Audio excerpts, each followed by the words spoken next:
যে কোনো বীজমন্ত্র আর গায়ত্রী মন্ত্র জপ করার আগে অবশ্যই সেটা গুরুর মুখ থেকে শুনে নিবেন।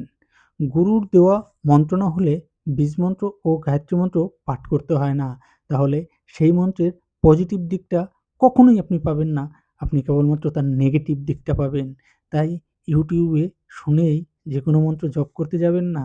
এতে উপকারের থেকে অপকার বা ক্ষতি হওয়ার সম্ভাবনা বেশি। মন্ত্রের অবশ্যই একটা শক্তি আছে। আজকে যদি সফটওয়্যার এক মোবাইল থেকে আরেক মোবাইলে আপনার কথা, আপনার ছবি, আপনার ভিডিও পাঠাতে পারে, তাহলে মন্ত্রও পারে। মন্ত্র তো অনেক আগের সফটওয়্যার, অনেক বড় এবং শক্তিশালী সফটওয়্যার। আর এটা না মানার কিছু নেই, এটা প্রমাণিত। তাই মন্ত্র পাঠের সময় অবশ্যই এগুলো গুরুত্ব দিয়ে বিবেচনা করে তারপরে মন্ত্র পাঠ করবেন বা জপ করবেন। যে কোনো গায়ত্রী মন্ত্র জপ করার সময় খেয়াল রাখবেন যে সে যত বড় মন্ত্রই হোক আপনি গুরুর কাছ থেকে পেয়েছেন কিনা।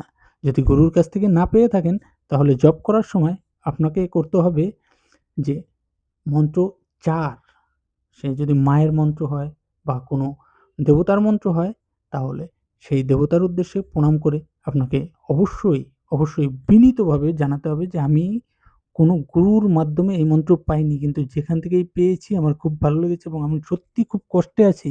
আমি তোমাকে ডাকতে চাই।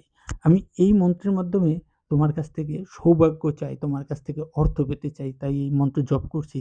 আমার ভুল আছে, আমার অপরাধ আছে। কিন্তু তুমি তো দেবতা, তুমি তো দেবী, তুমি তো মা, তুমি ক্ষমা করে দিও। ক্ষমা করে দিয়ে আমার এই আহ্বান তুমি স্বীকার করে নাও।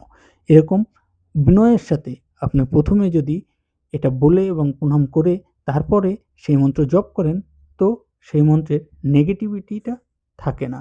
কেবলমাত্র পজিটিভিটিটাই আপনি পাবেন। আর এটা করা যায়। তাই গায়ত্রী মন্ত্র পাঠের আগে এটা করবেন। নাহলে পজিটিভিটির থেকে নেগেটিভিটিটাই বেশি আসবে। তো চলুন আজকে আমরা টাকা আনার সবচেয়ে শক্তিশালী যে মন্ত্র, সেই মন্ত্রটা আপনাদের জানিয়ে দিচ্ছি। আর তা হচ্ছে মা লক্ষ্মী, তার গায়ত্রী মন্ত্র। তো এই গায়ত্রী মন্ত্র শুনে নিন।